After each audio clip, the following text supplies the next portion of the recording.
Ferdinand and Miranda. The Tempest. Prospero, the Duke of Milan, was a learned and studious man, who lived among his books, leaving the management of his dukedom to his brother Antonio, in whom indeed he had complete trust. But that trust was ill rewarded, for Antonio wanted to wear the duke's crown himself, and, to gain his ends, would have killed his brother but for the love the people bore him.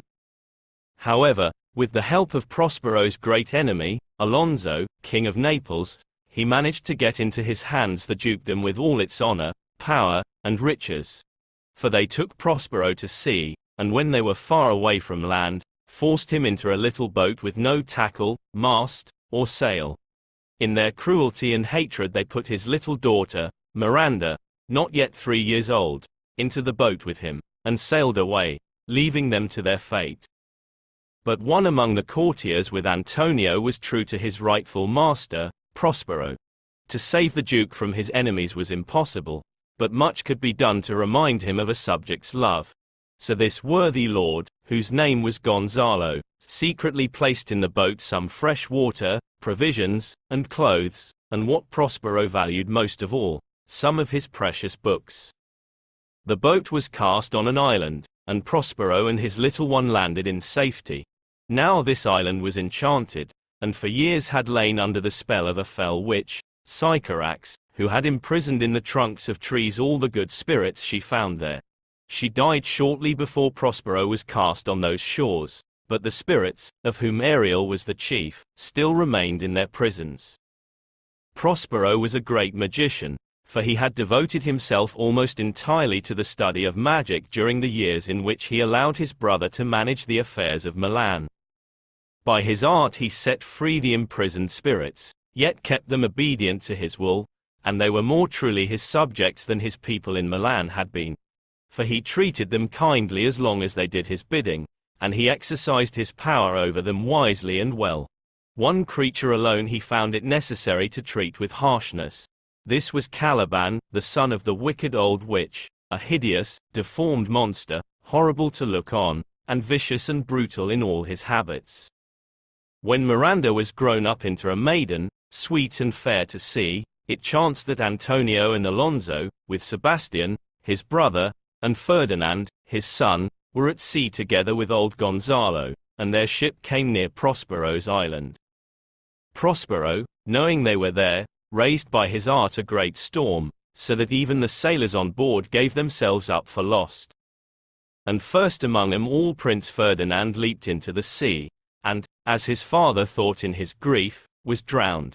But Ariel brought him safe ashore, and all the rest of the crew, although they were washed overboard, were landed unhurt in different parts of the island, and the good ship herself, which they all thought had been wrecked, lay at anchor in the harbor whither Ariel had brought her. Such wonders could Prospero and his spirits perform.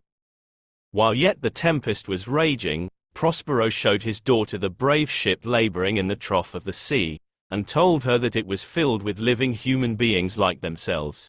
She, in pity of their lives, prayed him who had raised this storm to quell it. Then her father bade her to have no fear, for he intended to save every one of them.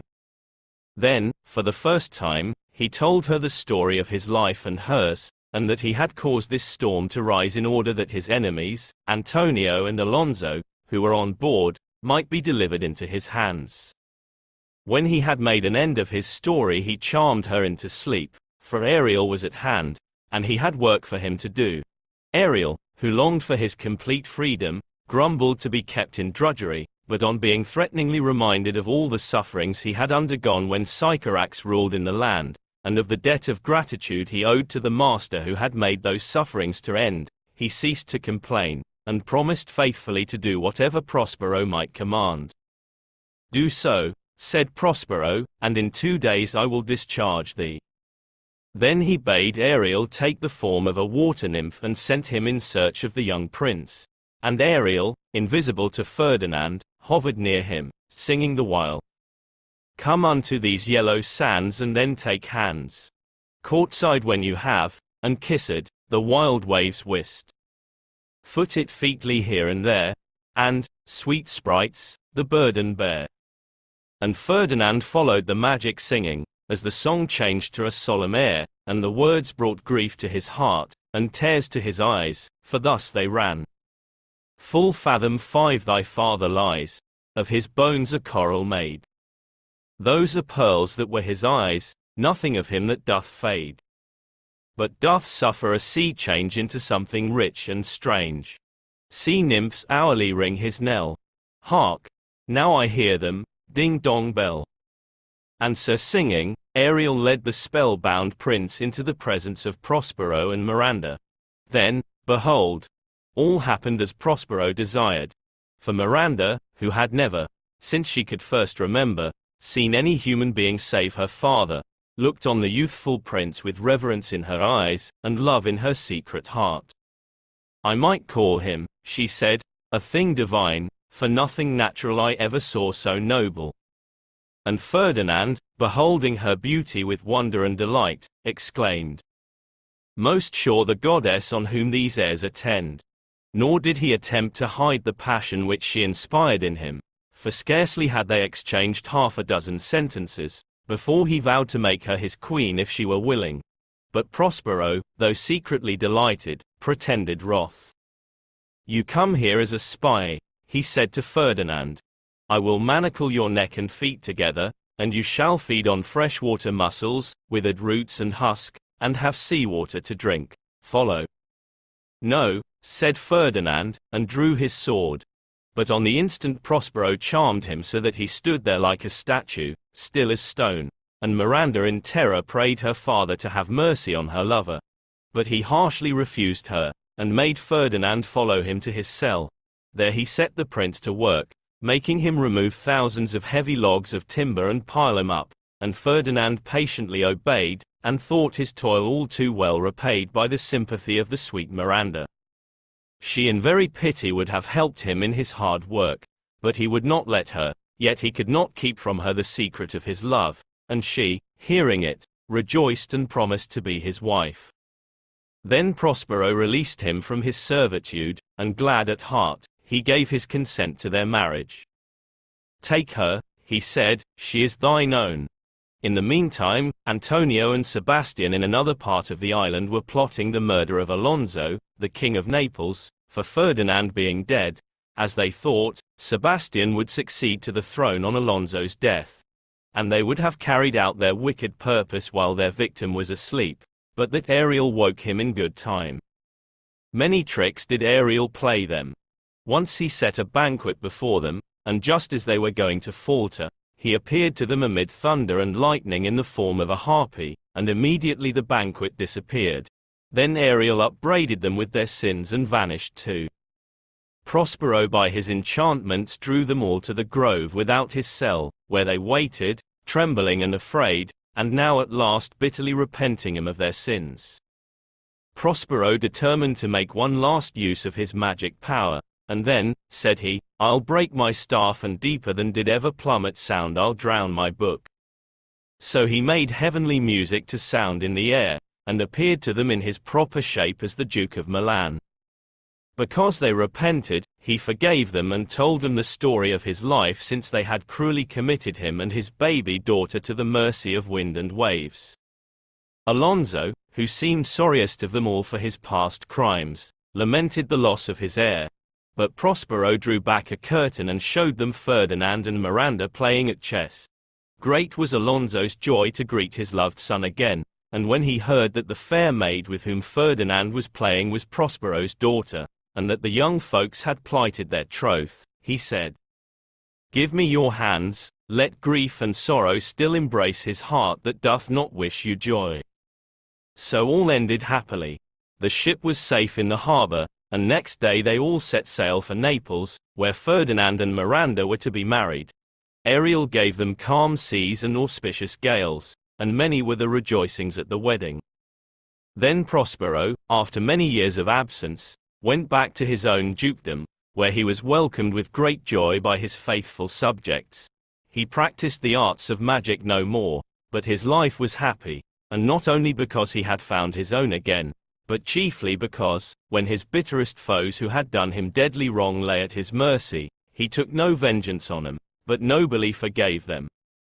As for Ariel, Prospero made him free as air, so that he could wander where he would, and sing with a light heart his sweet song.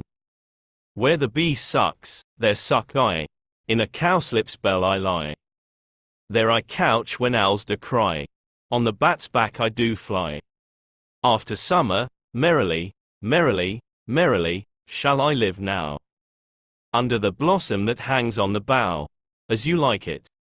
There was once a wicked duke named Frederick, who took the dukedom that should have belonged to his brother, sending him into exile. His brother went into the forest of Arden, where he lived the life of a bold forester, as Robin Hood did in Sherwood Forest in merry England. The banished duke's daughter, Rosalind, remained with Celia, Frederick's daughter, and the two loved each other more than most sisters.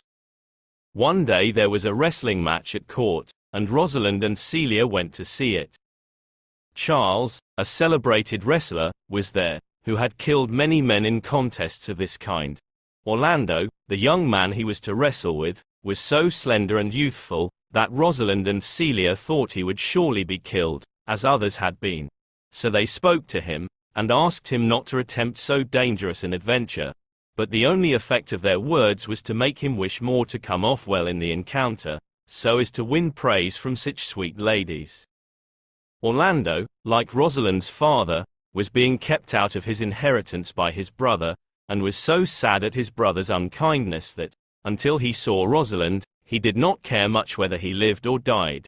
But now the sight of the fair Rosalind gave him strength and courage, so that he did marvelously, and at last, threw Charles to such a tune, that the wrestler had to be carried off the ground.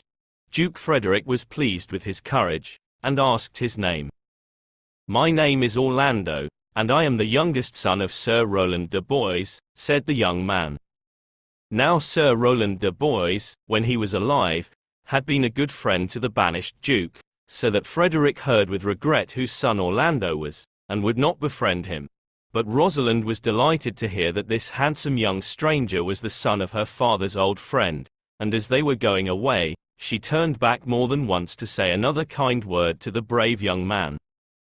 "Gentleman," she said, giving him a chain from her neck, "wear this for me. I could give more, but that my hand lacks means." Rosalind and Celia, when they were alone, began to talk about the handsome wrestler, and Rosalind confessed that she loved him at first sight.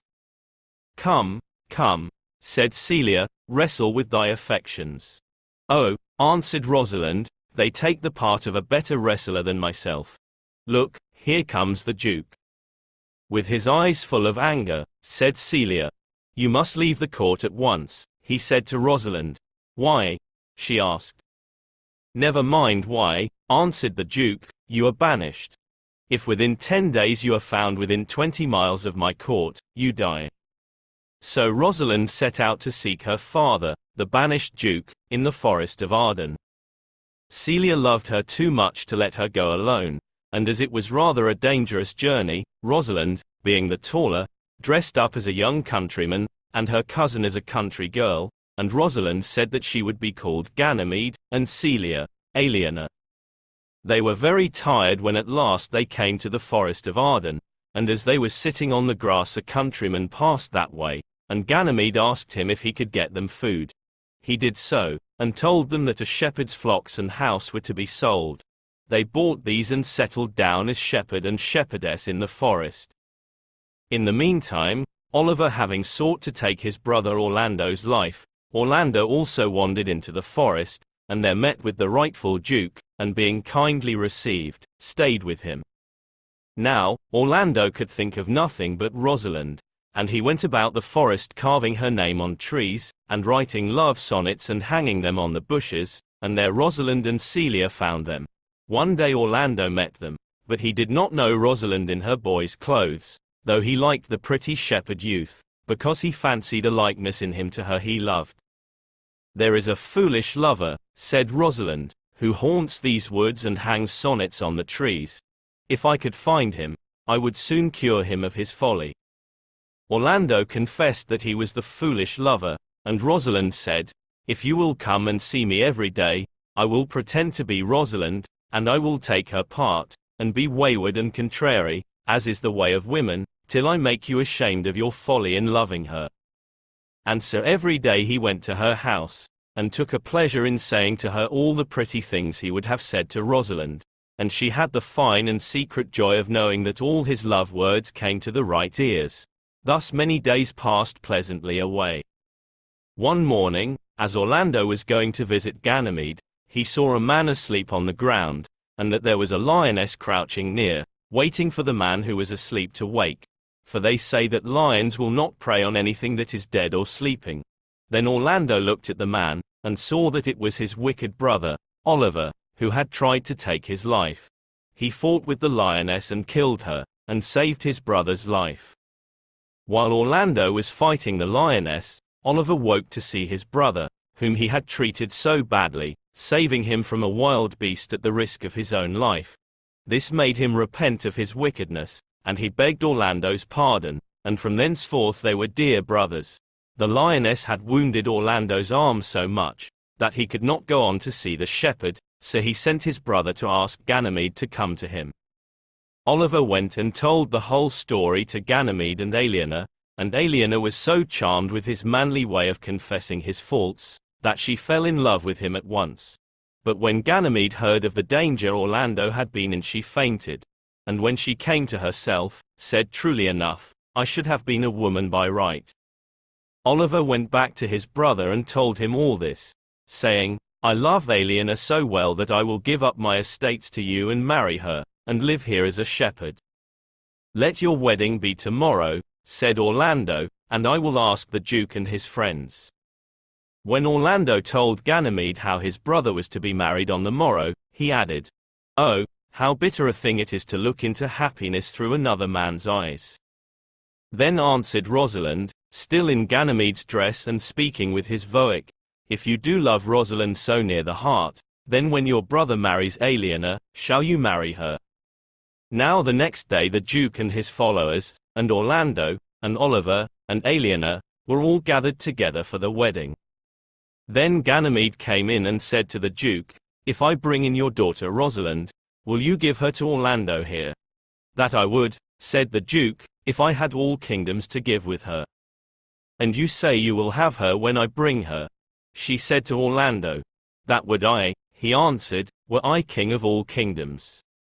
Then Rosalind and Celia went out, and Rosalind put on her pretty woman's clothes again, and after a while came back. She turned to her father, "I give myself to you, for I am yours. If there be truth in sight," he said, "you are my daughter." Then she said to Orlando, "I give myself to you, for I am yours. If there be truth in sight," he said, "you are my Rosalind." "I will have no father if you be not he," she said to the Duke, and to Orlando, "I will have no husband if you be not he." So Orlando and Rosalind were married, and Oliver and Celia, and they lived happy ever after, returning with the Duke to the kingdom. For Frederick had been shown by a holy hermit the wickedness of his ways, and so gave back the dukedom of his brother, and himself went into a monastery to pray for forgiveness. The wedding was a merry one, in the mossy glades of the forest. A shepherd and shepherdess who had been friends with Rosalind, when she was herself disguised as a shepherd, were married on the same day, and all with such pretty feastings and merrymakings as could be nowhere within four walls, but only in the beautiful green wood.